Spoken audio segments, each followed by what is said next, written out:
Yo, what's going on, guys? It's Steve.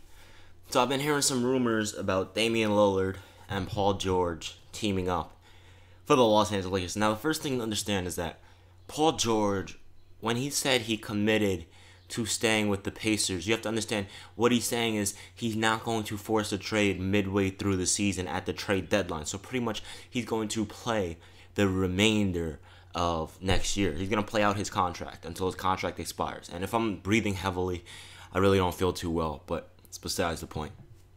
So Paul George is going to play out his contract.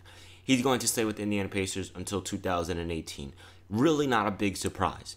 Okay, I kind of saw this coming.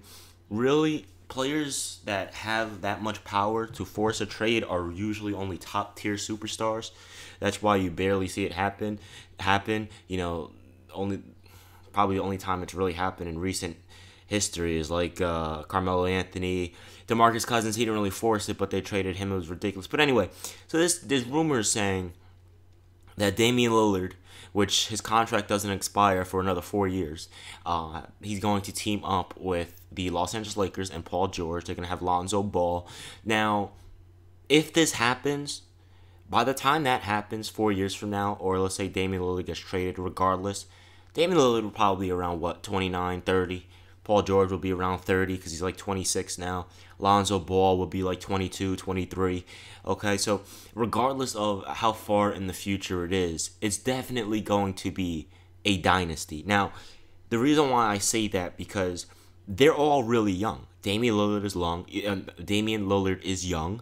Okay, Paul George is young, and Lonzo Ball, if he goes to the Lakers, unless the Celtics just decide to steal him and draft him, then that'll be different. But they're all really young players, and they can wait out Kevin Durant and Stephen Curry and possibly LeBron James and Carmelo Anthony because, first of all, regardless of if Melo goes to the Cavs or not, I kind of take that back because if the Boston Celtics get Gordon Hayward, and then they also get a really good draft pick because they have the number 1 pick, I don't know who the hell they're going to pick. Josh Jackson, that Fultz guy, Lonzo, whoever the hell they want to pick.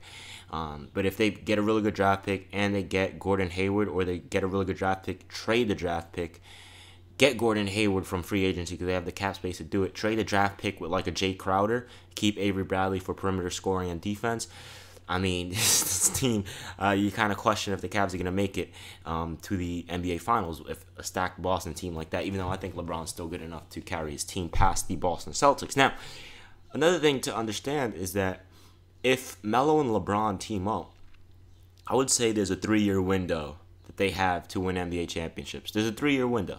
They have 3 years to win as many championships together as possible. Now, they also have to understand that they are going to be going up against Kevin Durant and Stephen Curry. Now, the reason why I'm even talking about them is because this Laker team, if they get Lonzo, Paul George, they keep Russell or Clarkson or Ingram or whoever the hell they want to get, and they get Damian Lillard.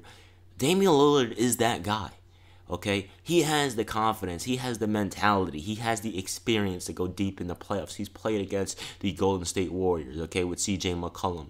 He's played against the Houston Rockets and hit a game winner, just cold-blooded assassin with it, like Mark Jackson likes to say, "Mama, there goes that man." He just absolutely has that killer mentality. Now they have Paul George for the wing defense, perimeter defense, scoring, athleticism.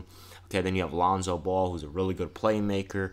I'm not going to sit here and act like I watch Lonzo Ball. I don't. I've just seen some highlights from high school, some college highlights as well. I can't really get into college basketball because college basketball, it's like you watch it for a year, and then next year is whole different players, and it's like, how am I supposed to kick? It's not even the fact of keeping up with it. It's just the fact that I can't get attached to a certain team because every time I'm watching this team, there's different players on it, so I can't get into college basketball. I don't even watch March Madness or anything like that. I'm not going to sit here and act like I do because I don't.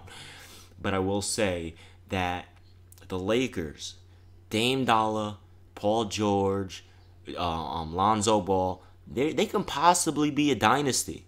Okay, they're possibly the future dynasty if they decide to team up eventually. Because remember, Paul George, his contract doesn't expire to 2018. He just committed to finishing his contract out. Okay, Damian Lillard just signed a contract, what was it, last year or 2 years ago? I believe it was 2015 for a 6-year. Maybe it was a 5-year deal, so maybe it was the last year in 2016. But he just signed a contract, 5 or 6 years, whatever, until 2021.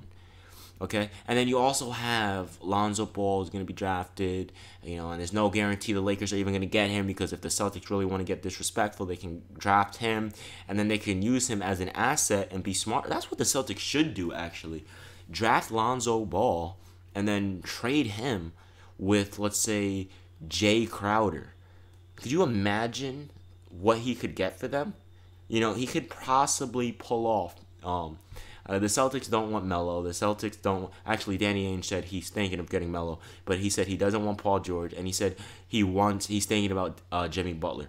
So the Celtics can pull off getting Jimmy Butler for that, because, the Chicago Bulls, yeah, they have Rondo, they have Wade, Jimmy, but they're done, okay? Dwyane Wade's about to retire in a year or two. Rondo's older now. He's still really good when healthy, but he's pretty much done. He doesn't really fit into the modern game of spreading the floor and shooting, okay? You have Jimmy Butler, who's young, okay? So it's just going to be Jimmy on the team, and he's possibly going to eventually leave because you're not surrounding him with the talent that he needs, because some of these players think they're really number one options on championship teams, but they're not. So the Celtics should actually draft Lonzo Ball and trade him with Jay Crowder, and then they could possibly get Jimmy Butler. And you make me feel like a rebel, but I will not give you a reason to destroy me.